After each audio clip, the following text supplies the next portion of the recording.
Hello everyone and welcome back. हम आ गए हैं यूनिट नंबर 3 में। और यूनिट नंबर 3 एक बहुत ही मज़ेदार यूनिट। हम पढ़ रहे थे audit and corporate governance. Unit number 3 हमारा ऑडिट का आखिरी यूनिट है। मतलब यूनिट 4 भी है, लेकिन unit 4 is all about corporate governance. हमारा सब्जेक्ट का नाम था ऑडिट एंड कॉर्पोरेट गवर्नेंस। जो ऑडिटिंग वाला पार्ट है वो है यूनिट 1 2 3, एंड जो कॉर्पोरेट गवर्नेंस वाला पार्ट है वो है पर ऑब्वियसली दोनों रिलेटेड है, क्योंकि अगर रिलेटेड नहीं होता तो एक ही सब्जेक्ट नहीं होता, अलग अलग सब्जेक्ट होता। तो दोनों एक दूसरे। ठीक है, आ जाओ। हम पढ़ रहे हैं, आज शुरू कर रहे हैं unit number 3, audit of limited companies and audit report. हम कंपनीज का ऑडिट देखेंगे का, और ऑडिट रिपोर्ट के बारे में पढ़ेंगे। हम देखेंगे कि किस तरीके से ऑडिटर्स का अपॉइंटमेंट होता है, कौन एलिजिबल होता है ऑडिटर बनने के लिए, क्या कोई भी ऐसे एरा गैरा आएगा और ऑडिटर बन जाएगा, उसका कुछ क्राइटेरिया है। अच्छा, ऑडिटर बनवासी करे तो कौन कौन से टाइप के पर्सन डिसक्वालिफाइड हैं ऑडिटर बनने से। तो ऐसे बहुत सारे रूल पढ़ेंगे, और इस यूनिट बहुत सारे एग्जाम्स में को मिले। ठीक है, आ जाओ शुरू करते हैं। सबसे पहला पार्ट हमारा यूनिट 3 का कंपनी ऑडिटर। हम पढ़ेंगे कंपनी ऑडिटर के बारे में। ऑडिट रिपोर्ट हमारा सेकंड पार्ट होगा। यूनिट 3 में दो पार्ट है, कंपनी ऑडिटर पहला पार्ट, दूसरा पार्ट हमारा ऑडिट रिपोर्ट के बारे में। ठीक है, तो पहला पार्ट को शुरू करते हैं। ऑडिटर का अपॉइंटमेंट कैसे होता है, पावर, ड्यूटीज, लाइबिलिटीज, और भी बहुत सारे टॉपिक हैं इस यूनिट में, इस वाले पार्ट में, जो कि हम आने वाले 2 3 क्लासेस हमें और लगेगा, हम उसमें पढ़ेंगे। ठीक है, आज इसमें से कुछ स्पेसिफिक टॉपिक्स हम लोग शुरू करेंगे। पहले आ जाओ इंट्रोडक्शन वाले पार्ट में, जहां पर हम कंपनीज के बारे में समझते हैं। कंपनी नॉर्मली हम यहाँ पर स्पेसिफिकली कंपनी के बारे में पढ़ने आए हैं। ठीक है, हम कोई भी ऐसे प्रोप्राइटरशिप बिजनेस का ऑडिट के बारे में नहीं पढ़ रहे हैं, हम कंपनी ऑडिट के बारे में पढ़ रहे हैं और कंपनी ऑडिटर के बारे में पढ़ रहे हैं। ठीक है, the affairs of a joint stock company. Joint stock company are managed by director. किसी भी कंपनी को देखोगे तुम, जैसे बड़े बड़े कंपनीज होते हैं इंडिया में, तुम रिलायंस इंडस्ट्रीज। अब रिलायंस इंडस्ट्रीज के शेयर होल्डर्स तो बहुत सारे हैं, मैं भी शेयर होल्डर हूँ रिलायंस इंडस्ट्रीज का, मैंने भी रिलायंस इंडस्ट्रीज का शेयर्स खरीदा हुआ है, और भी बहुत सारे होंगे जो खरीदे होंगे, तुम में से भी कोई हो सकता है खरीदा हो, है ना। तो you are also a part owner of the Reliance Industries, but क्या तुम उसको मैनेज करते हो? मैनेज कौन करता है? मैनेज करते हैं डायरेक्टर्स। जो भी पब्लिक लिमिटेड कंपनीज होते हैं, जो भी जॉइंट स्टॉक कंपनीज होते हैं, उनको मैनेज के डायरेक्टर्स करते हैं। लेकिन डायरेक्टर्स जो हैं, अगर वो मैनेज करते हैं और हम ओनर हैं, तुम्हें नहीं लगता डायरेक्टर बहुत सारा पैसा घपला कर सकता है कंपनी का, है ना, और हम शेयर होल्डर्स को पता भी नहीं चलेगा। तो इसी गैप को फिलअप करने के लिए आता है हमारा ऑडिटर। ठीक है, क्योंकि कंपनी को मैनेज कर रहा है डायरेक्टर और कंपनी का मालिक है शेयर होल्डर, तो इन दोनों के बीच का जो गैप है उसको फिलअप करता है हमारा ऑडिटर। ठीक है, देखो, to ensure that money invested by the share holder is managed properly, an audit is compulsory. Joint stock company में ऑडिट क्या होता है? कंपलसरी होता है, under the companies act, for all type of companies, whether public और private. कोई भी प्रकार का कंपनी हो, पब्लिक हो, प्राइवेट हो, कोई भी हो, क्योंकि कंपनी का मतलब है उसको मैनेज करेगा डायरेक्टर, ओनर होगा शेयर होल्डर। तो इस केस में कंपनीज एक्ट बोलता है तुम्हें मैंडेटरीली ऑडिटर को अपॉइंट करना पड़ेगा और ऑडिट करवाना पड़ेगा। ठीक है, the emphasis of all this regulation is that auditor should be independent. हमें ध्यान रखना है, हम जो ऑडिटर को अपॉइंट करें वो इंडिपेंडेंट होना है। इंडिपेंडेंट मतलब उसका कंपनी में कोई इंटरेस्ट नहीं होना चाहिए, वो कंपनी से किसी तरीके से रिलेटेड नहीं होना चाहिए, मतलब उसको कंपनी के भलाई या बुराई से कोई फर्क नहीं पड़ना चाहिए। अगर मैं किसी कंपनी में पैसा इन्वेस्ट किया हूं, तो वो कंपनी अच्छा भला होगा तो मेरा फायदा होगा। तो ऐसा नहीं होना चाहिए कि मैं किसी कंपनी से रिलेटेड हूं, मेरे कोई रिलेटिव का कंपनी हो तो मैं जानबूझकर सब कुछ ओके दिखा दूं।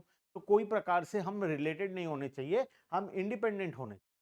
Hence, appointment of auditor, his power, his duties, etc. are governed by the given in the act. But in the case of auditor of joint stock company, the Companies Act has laid down the powers and duties of auditor. Companies Act के अंदर auditor का power और auditor का duties लिखा है। Auditor का appointment कैसे होगा, ऑडिटर का क्वालिफिकेशन, डिस्क्वालिफिकेशन, सारा चीज हमें वहां पर दिया। ठीक है, Although there is no direct mention of specific power of company auditor in the Companies Act, the auditor enjoys certain powers the course of performance of his duty, जो कि हम आगे जाकर पढ़ेंगे कि ऑडिटर का क्या क्या पावर होता है अपने ऑडिट को कंडक्ट करने में। ठीक है, हु इज एन ऑडिटर, कौन ऑडिटर बनेगा? क्या तुम ऑडिटर बन सकते हो? तुम्हें अगर मैं बोलूं इस पर्टिकुलर कंपनी का जाओ ऑडिटर बन जाओ, तो क्या तुम बन जाओगे जाकर? Are you eligible? क्या तुम्हें अलाउड है ऑडिटर बनना? बताओ, इज इट पॉसिबल कि तुम जाकर ऑडिटर बन जाओ किसी भी कंपनी के? नहीं, नहीं बन सकते। क्यों नहीं बन? बिकॉज ऑडिटर का क्वालिफिकेशन, कौन हो सकता है ऑडिटर, वो हम इसके बाद पढ़ेंगे। Who is an auditor? Auditor is a person, इसको डिफाइन किया गया है प्रॉपरली कि वो कौन होगा। और ऑडिटर दो प्रकार का होता है, एक इंटरनल ऑडिटर होता है और दूसरा हमारा स्टैट्यूटरी ऑडिटर होता है। इंटरनल ऑडिटर तो कोई भी हो सकता है, तुम भी हो सकते हो, एम्प्लॉय ऑफ द कंपनी भी हो सकता है, कोई भी, बिना चार्टर्ड अकाउंटेंट को भी हम इंटरनल ऑडिटर रख सकते हैं। लेकिन स्टैट्यूटरी ऑडिटर जो होता है वो सबसे इंपॉर्टेंट हो, उसी का रिपोर्ट जो होता है वो वैलिड होता है, उसी के रिपोर्ट को हर कोई कंसिडर करता है। इंटरनल ऑडिटर का रिपोर्ट को कोई नहीं देखता उतना ध्यान से, कोई उस पर भरोसा भी नहीं करता। जो स्टैट्यूटरी ऑडिटर होता है उसी के रिपोर्ट को भरोसा किया जाए। ठीक है, तो can you become a statutory auditor? क्या तुम स्टैट्यूटरी ऑडिटर बन सकते हो? एक ही कंडीशन में बन सकते हो, अगर तुम पढ़ाई करके चार्टर्ड अकाउंटेंट बन, चार्टर्ड अकाउंटेंट बनने के बाद तुम सर्टिफिकेट ऑफ प्रैक्टिस ले लो और उसके बाद किसी कंपनी का तुम ऑडिट कर एज ए स्टैट्यूटरी ऑडिटर। लेकिन इंटरनल ऑडिटर कोई भी बन सकता है, तुम भी बन सकते हो, मैं भी बन सकता हूं, कोई भी बन सकता है। लेकिन स्टैट्यूटरी ऑडिटर अभी फिलहाल आज की बात करूं तो तुम अभी स्टूडेंट हो, तुम अभी चार्टर्ड अकाउंटेंट नहीं बने हो, तो तुम नहीं बन सकते। मैं एक चार्टर्ड अकाउंटेंट हूं, अमन सर एक चार्टर्ड अकाउंटेंट हैं, मेरी वाइफ चार्टर्ड अकाउंटेंट है, अमन सर की वाइफ चार्टर्ड अकाउंटेंट है। तो हम चारों में से कोई भी कंपनी का स्टैट्यूटरी ऑडिटर बन सकता है। हम सभी के पास सर्टिफिकेट ऑफ प्रैक्टिस है, तो हम कोई भी कंपनी के स्टैट्यूटरी ऑडिटर बन सकते हैं। बात समझ में आया? तो ऑडिटर कौन होता है? एक पर्सन जिसने पढ़ लिख कर चार्टर्ड अकाउंटेंसी किया है, चार्टर्ड अकाउंटेंसी कोर्स कंप्लीट करने के बाद जिसने सर्टिफिकेट ऑफ प्रैक्टिस लिया है, वही एक कंपनी का स्टैट्यूटरी ऑडिटर बन सकता है। आओ पढ़ते हैं। A person who conducts audit is an auditor. A auditor is a professional that accumulates and evaluates evidence of report whether a company complies with established set of procedure or standard. The auditor may function as an employee. Auditor एक employ हो सकता है, लेकिन ये कौन सा auditor? Internal auditor. और an independent professional, independent professional normally कौन होता है? ये होता है एक्सटर्नल ऑडिटर, एक्सटर्नल या स्टैट्यूटरी, स्टैट्यूटरी ऑडिटर बोलते हैं। ठीक है, तो इंटरनल ऑडिटर ही होता है। एम्प्लॉई अगर कोई काम कर रहा है मतलब वो इंटरनल ऑडिटर है, इसका रिपोर्ट पर उतना कोई ध्यान नहीं देता, इसका रिपोर्ट को उतना कोई सीरियसली भी नहीं लेता। बात समझे? क्योंकि वो एम्प्लॉई है, उसको तो इंक्रीमेंट देने से वो ए को बी लिख देगा, उसका क्या जाएगा? बात समझे ना? तो इसीलिए एम्प्लॉई जो होता है ऑर्गेनाइजेशन का, वो स्टैट्यूटरी ऑडिटर नहीं बन सकता। ठीक है, the auditor may function as an employee or an independent professional. When the auditor works for the organization, he or she is usually referred to as an internal auditor. अगर वो employee है तो वो internal auditor है। The internal auditor often conduct periodic audit that may encompass several areas on a rotating basis. So many act required organization to get their audit, they gets their accountant audited by an independent external auditor. ये mandatory होता है. This is mandatory. This independent external agency is known as external auditor of the organization. अब normally ये कौन होता है? आओ देखते हैं। Eligibility and qualification of a company auditor. हम यहाँ पर स्टैट्यूटरी ऑडिटर के बारे में बात कर रहे हैं। We are not talking about internal auditor, because internal auditor can be any person, employ of the company, any past employ of the company, any non chartered accountant, anyone can become internal auditor of the. तो internal auditor कोई भी बन सकता है, और normally practice में देखोगे तो इंटरनल ऑडिटर किसी को बनाया भी जाता है ना, तो वो भी चार्टेड अकाउंटेंट को, सोचो ना, एरा गैरा फुद्दू किसी को भी ले आए, जाकर ऑडिटर बना दिए, internal auditor, is it valid? तो वो तो इंटरनल ऑडिट भी क्यों ही करवा रहे हो फिर, उसका भी तो कोई सेंस नहीं बनता। तो नॉर्मली क्या होता है, इंटरनल ऑडिटर भी एक चार्टर्ड अकाउंटेंट को ही लाया जाता है, फिर भी उसके रिपोर्ट का कोई वैल्यू नहीं, because he is not an statutory auditor. ठीक है, तो स्टैट्यूटरी ऑडिटर के बारे में हम अभी बात करेंगे। ठीक है, the provision of section 141 of the companies act 2013 provides for eligibility, qualification and disqualification. Who can become a chartered, who can become a company auditor, क्या क्वालिफिकेशन होगा, क्या डिस्क्वालिफिकेशन होगा, हम ये सारी चीजें यहाँ पर पढ़ने वाले हैं। सबसे पहला, कौन कंपनी का ऑडिटर बन सकता है? सबसे पहला है chartered accountant, the person who is a chartered accountant. ठीक है, a person shall be eligible for appointment as an auditor of the company only if he is a chartered accountant. The term chartered accountant means chartered accountant as defined under clause B of subsection 1 of section 2 of Chartered Accountant Act 1949। Basically ये बोलने का मतलब है, और chartered accountant कौन होता है? Chartered accountant वो पर्सन होता है जिसका डेफिनेशन, जो डेफिनेशन में दिया गया है वो होता है। ठीक है, who holds a valid certificate of practice under subsection इतना, who holds a valid certificate of practice, जिसको COP बोलते हैं, सर्टिफिकेट ऑफ प्रैक्टिस जिसके पास है वही ऑडिटर बनेगा। बहुत सारे लोग सीए बनकर जॉब करते हैं, तो जो जॉब कर रहे हैं जिनके पास सर्टिफिकेट ऑफ प्रैक्टिस नहीं है वो कंपनी ऑडिटर नहीं बन सकते। ठीक है, तो सर्टिफिकेट ऑफ प्रैक्टिस होना चाहिए।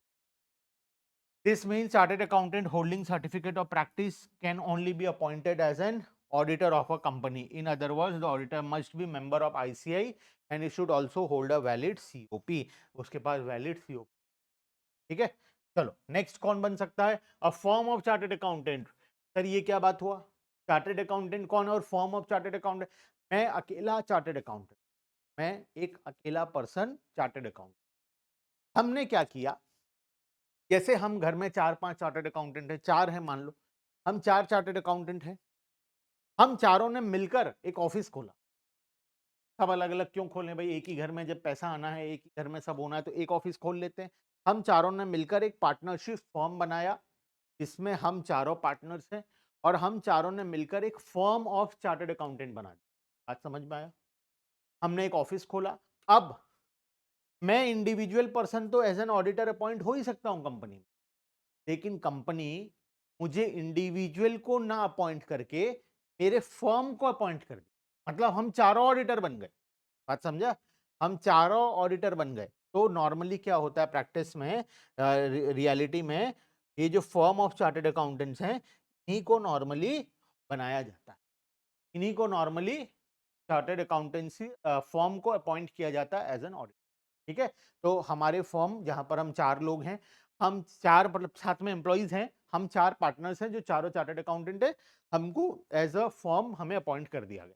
ठीक है, a firm of chartered accountants is qualified for appointment of auditor of a company where majority of the partner practicing in India। हम मेजोरिटी ऑफ द पार्टनर मतलब 4 पार्टनर है, मेजोरिटी मतलब 3 partners must be practicing in India, तभी हम appoint हो सकते हैं। ये firm may be appointed by its firm name to be auditor of the company. Thus, the eligibility requirement that a firm should be appointed as an auditor only if all the partners practicing in India are qualified for appointment and not been charged under the new Companies Act. In other words, there is no need to practice in India by all the partners। देखो ध्यान से, सभी partner को India में practice करना जरूरी नहीं है। मेजोरिटी ऑफ द पार्टनर अगर इंडिया में प्रैक्टिस कर रहे हैं they can be appointed as a chartered accountant firm. ठीक है, वो फर्म को कंपनीज के को अपॉइंट कर सकता है। Accordingly, if majority of the partner of a CA firm practicing in India, the firm shall be eligible for appointment as an auditor in a company। Clear है बात? तो हम क्या, हमारा फर्म अपॉइंट हो सकता है? यस, हो सकता है। ठीक है, अच्छा आगे चलते हैं। Next, limited liability partnership. दो तो हो गया, इंडिविजुअल पार्टनरशिप फॉर्म हो गया। तीसरा कौन अपॉइंट हो सकता है एज एन ऑडिटर? और limited liability partnership, LLP. Normally क्या करते हैं, हम फॉर्म बना सकते हैं या हम एलएलपी भी बना सकते हैं, लिमिटेड लाइबिलिटी पार्टनरशिप। ठीक है, तो ये भी एक प्रकार का फॉर्म ही होता है जिसका थोड़ा सा फीचर्स अलग होता है, बाकी एज सच कोई बहुत ज्यादा डिफरेंस नहीं है। तो फॉर्म जो है एलएलपी वही है, थोड़ा डिफरेंस है, वो तुम आगे जाकर जब पढ़ोगे डिटेल में तब समझ में आ जाएगा। A limited liability partnership may also be appointed as an auditor of a company. However, only the partners who are chartered accountant shall be authorized to act and sign on behalf of the firm. Thus, a person shall be appointed an auditor he is a chartered accountant. अगर वो chartered accountant है और उसके पास COP है, और either individually वो appoint किया जा सकता है, आइदर उसके फॉर्म को अपॉइंट कर सकते हैं, या फिर उसके एलएलपी को अपॉइंट कर, ठीक है। तीनों पॉइंट हम लोग पूरा पढ़ लिए। क्लियर है बात? तो यहाँ पर हम समझ में आ गया who can be appointed as a auditor in a company, को हम अपॉइंट कर सकते हैं। क्वालिफिकेशन डिस्क्वालिफिकेशन बाद में आएगा। बेसिकली हम किस टाइप के पर्सन को as an statutory auditor appoint कर सकते हैं। क्लियर है बात? चलो, तो आज के लिए इतना ही, बाकी का डिस्कशन, ठीक है, बाय बाय।